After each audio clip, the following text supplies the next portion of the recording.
Hello everyone, welcome back to my YouTube channel Shakti pharma. दोस्तों, आज हम गवर्नमेंट फार्मासिस्ट एग्ज़ाम की एमसीक्यू सीरीज़ का पार्ट 40 डिस्कस करने वाले हैं। दोस्तों, यह MCQ series DSSB pharmacist exam 2024 के लिए स्पेशल सीरीज़ रहने वाली है। दोस्तों, यदि आप गवर्नमेंट फार्मासिस्ट की तैयारी कर रहे हैं तो यह एमसीक्यू सीरीज़ आपको ज़रूर देखनी चाहिए, क्योंकि दोस्तों हमने इसमें वेरियस फार्मासिस्ट एग्ज़ाम में आए हुए प्रीवियस ईयर एमसीक्यू को शामिल किया है। तो दोस्तों, यह एमसीक्यू सीरीज़ आपके एग्ज़ाम पॉइंट ऑफ व्यू से बहुत मोस्ट इम्पोर्टेंट रहने वाली है। तो दोस्तों, अगर आप हमारे चैनल पर नए हैं और आपने अभी तक हमारा चैनल सब्सक्राइब नहीं किया है तो प्लीज़ चैनल को सब्सक्राइब कीजिएगा और वीडियो को अंत तक ज़रूर देखिएगा।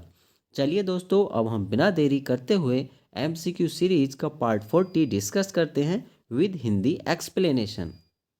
दोस्तों, आज की क्लास में हम 10 एमसीक्यू कवर करने वाले हैं। दोस्तों, आप प्लीज़ एक नोटबुक और पेन लेकर जरूर बैठिएगा और नोट करते रहिएगा। तो क्वेश्चन नंबर है 391।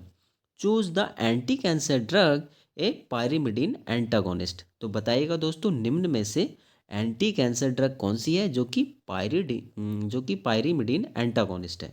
तो दोस्तों, हमारा जो करेक्ट आंसर रहेगा ऑप्शन ए, यानी फ्लोरोयूरासिल इज करेक्ट आंसर। ठीक है, चलिए दोस्तों अब ऑप्शंस देख लेते हैं एक बार।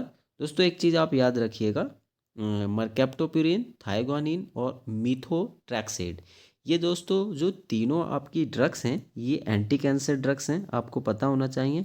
और एंटी कैंसर ड्रग्स में भी ये कौन सी कैटेगरी की ड्रग्स हैं, ये हैं एंटा मेटाबोलाइट्स। ठीक है, नोट कर लीजिएगा क्या है ये, एंटी मेटाबोलाइट्स हैं ये।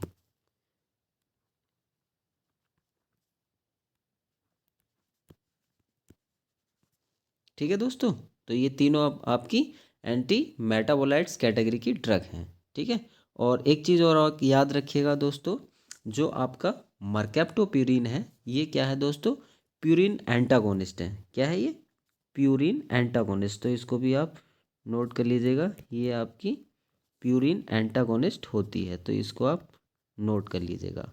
और मीथोट्रैक्सेट जो होती है दोस्तों, ये आपकी फोलेट एंटागोनिस्ट है, ये भी आपको याद होना चाहिए।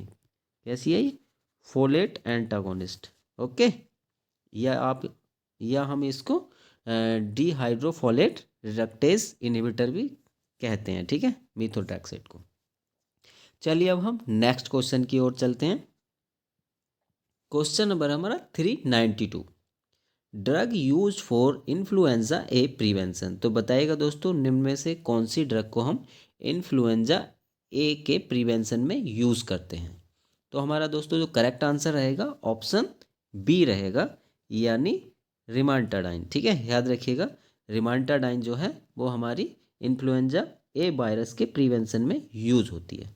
ठीक है दोस्तों, और दोस्तों एक चीज़ आप नोट कर लीजिएगा, एसाइक्लोविर जो है और फोस्कारनेट, ये दोनों ड्रग्स जो हैं एसाइक्लोविर और फोस्कारनेट, ये आपकी क्या है, it is used for herpes virus, ये आपकी हर्पीस वायरस में यूज़ होती हैं। ठीक है, नोट कर लीजिएगा, हर्पीस जो वायरस होता है उसमें ये यूज़ होती हैं ट्रीटमेंट में।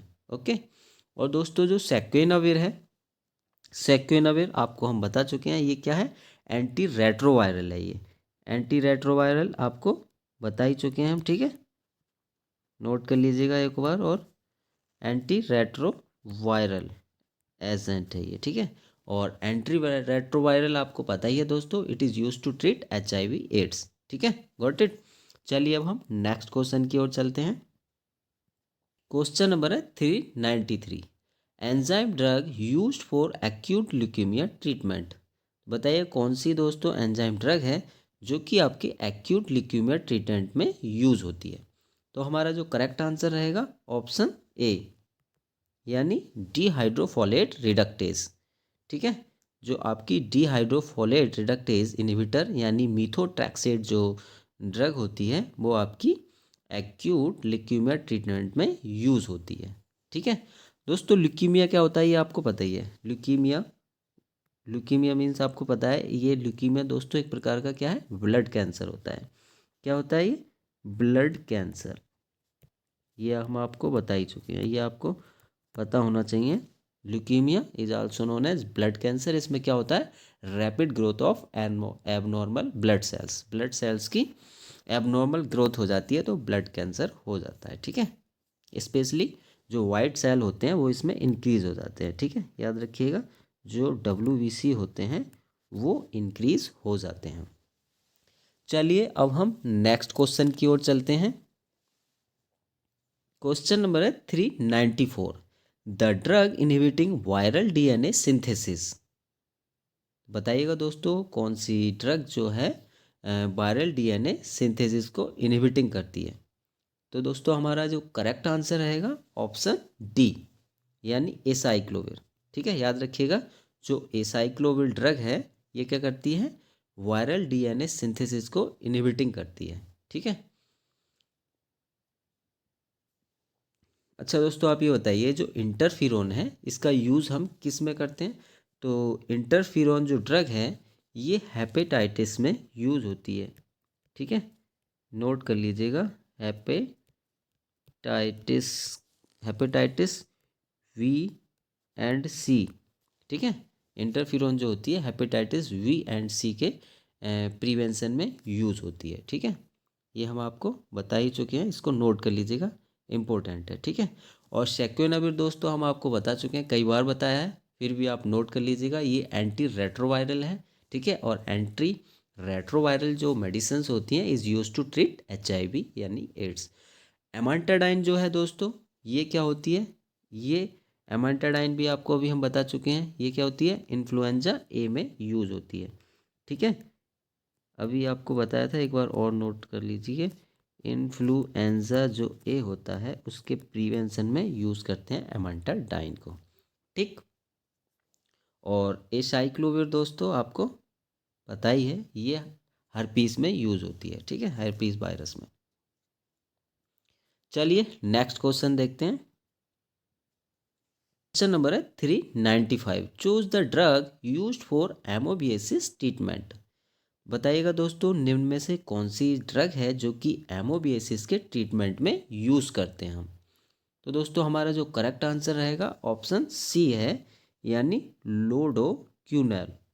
ठीक है, लोडोक्यूनोल जो होती है वो एमोबियासिस के ट्रीटमेंट में यूज़ की जाती है। ठीक है, अच्छा दोस्तों ये बताइए, नाइट्रोफ्यूरानटोइन जो है दोस्तों ये क्या है, एक एंटीबायोटिक्स होती है। ठीक है,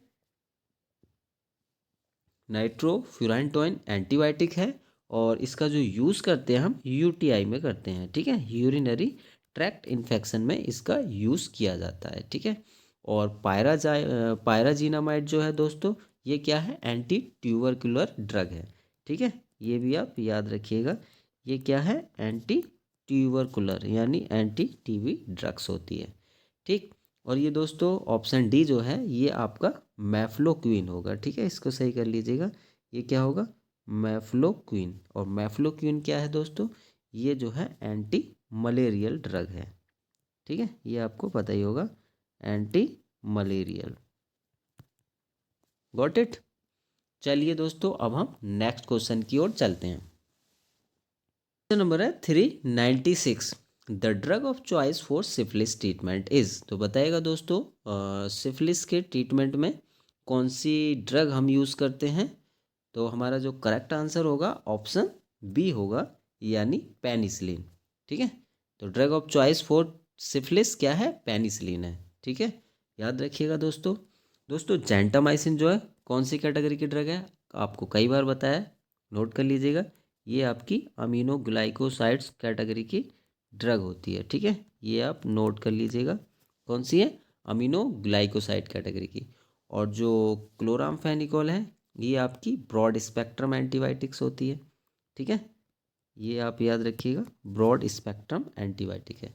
और डॉक्सीसाइक्लिन दोस्तों किस कैटेगरी की ड्रग है, ये आप हमें कमेंट करिएगा, क्योंकि हमने आपको कई बार बता दिया है। ठीक है, और दोस्तों ये भी आप कमेंट करिएगा कि पेनिसिलिन की खोज किसने की थी, ये भी हम आपको बता चुके हैं, तो ये दोनों आप जल्दी से कमेंट करिएगा। ठीक है, और दोस्तों आपसे रिक्वेस्ट है, प्लीज़ दोस्तों आप वीडियो को लाइक कीजिएगा और शेयर कीजिएगा, और अगर आप हमारे चैनल पर नए हैं तो प्लीज़ सब्सक्राइब भी कीजिएगा। चलिए अब हम नेक्स्ट क्वेश्चन की ओर चलते हैं। क्वेश्चन नंबर है 397। Mechanism of streptomycin action is through inhibition of. तो बताइएगा दोस्तों, जो स्टेप्टोमाइसिन ड्रग है इसका मैकेनिज्म ऑफ एक्शन क्या है, बताना है आपको स्पेशली। तो इसका जो करेक्ट आंसर रहेगा दोस्तों ऑप्शन बी रहेगा, यानी प्रोटीन सिंथेसिस। ठीक है, तो स्टेप्टोमाइसिन का जो मैकेनिज्म ऑफ एक्शन है प्रोटीन सिंथेसिस इनहिबिशन होता है। ठीक है, याद रखिएगा। चलिए दोस्तों, अब हम नेक्स्ट क्वेश्चन की ओर चलते हैं। क्वेश्चन नंबर है 398। Which of the drug is used for candidiasis treatment. तो बताइएगा दोस्तों, निम्न में से कौन सी ड्रग है जो कि कैंडियसिस के ट्रीटमेंट में यूज़ करते हैं। तो हमारा जो करेक्ट आंसर होगा ऑप्शन सी, यानी माइकोनाजोल इज करेक्ट आंसर। दोस्तों आप बताइएगा, जो ग्रीशियोफुल्विन है वो आपकी कौन सी ड्रग है। तो दोस्तों ये जो है एक आपकी एंटी फंगल एंटीबायोटिक्स है। ठीक है, कैसी है, एंटी फंगल, नोट कर लीजिएगा इसको, एंटी फंगल एंटीबायोटिक्स होती है आपकी। ठीक है, और जो नाइट्रोफ्यूरानिटोइन है दोस्तों अभी बताई थी, ये भी आपकी एंटीबायोटिक है, लेकिन इसका यूज़ करते हैं हम यूटीआई यानी यूरिनरी ट्रैक्ट इन्फेक्शन में। ठीक है, और जो स्टेप्टोमाइसिन है दोस्तों आपको कई बार बता चुके हैं, ये अमीनोग्लाइकोसाइड्स कैटेगरी की ड्रग है। ठीक है, चलिए अब हम नेक्स्ट क्वेश्चन की ओर चलते हैं। क्वेश्चन नंबर है 399। Antibiotic inhibiting bacterial RNA synthesis. तो बताइएगा दोस्तों, कौन सी एंटीबायोटिक है जो कि बैक्टीरियल आरएनए सिंथेसिस इनहिबिटिंग करती है।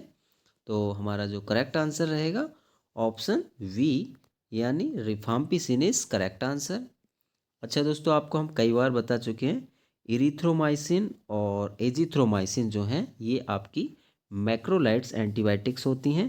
ये आप नोट कर लीजिएगा, कौन सी हैं, मैक्रोलाइड्स, मैक्रोलाइड एंटीबायोटिक्स। ये काफ़ी इंपॉर्टेंट है, कई बार एग्जाम्स में पूछा जा चुका है। ठीक है, और दोस्तों क्लोरामफेनिकोल भी हम आपको बता चुके हैं, ये क्या है, ब्रॉड स्पेक्ट्रम एंटीबायोटिक है ये। ठीक है, इसका यूज़ किस किस में किया जाता है दोस्तों, टाइफाइड फीवर में इसका यूज़ होता है, कॉलरा में होता है, आई इन्फेक्शन में होता है, और मेनिनजाइटिस में भी इसका यूज़ होता है। ठीक है, मेनिनजाइटिस में भी क्लोरामफेनिल का यूज़ होता है, मेनिनजाइटिस। चलिए अब हम नेक्स्ट क्वेश्चन की ओर चलते हैं। क्वेश्चन नंबर है 400। Pellagra is due to the deficiency of. तो बताइएगा दोस्तों, जो पेलेग्रा है वो निम्न में से किस विटामिन की कमी से होता है।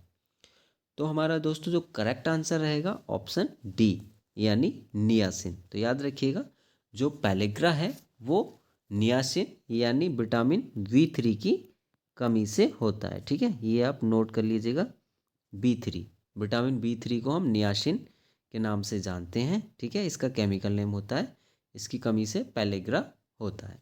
अच्छा दोस्तों ये बताइए, विटामिन B12 जिसका केमिकल नाम क्या होता है, मिथाइकोबालामिन, मिथाइकोबालामिन की कमी से कौन सा रोग होता है। तो दोस्तों इसकी कमी से जो होता है वो आपका होता है मेगालोब्लास्टिक एनीमिया। ठीक है, ये आप नोट कर लीजिएगा, कौन सा एनीमिया, मेगालोब्लास्टिक एनीमिया।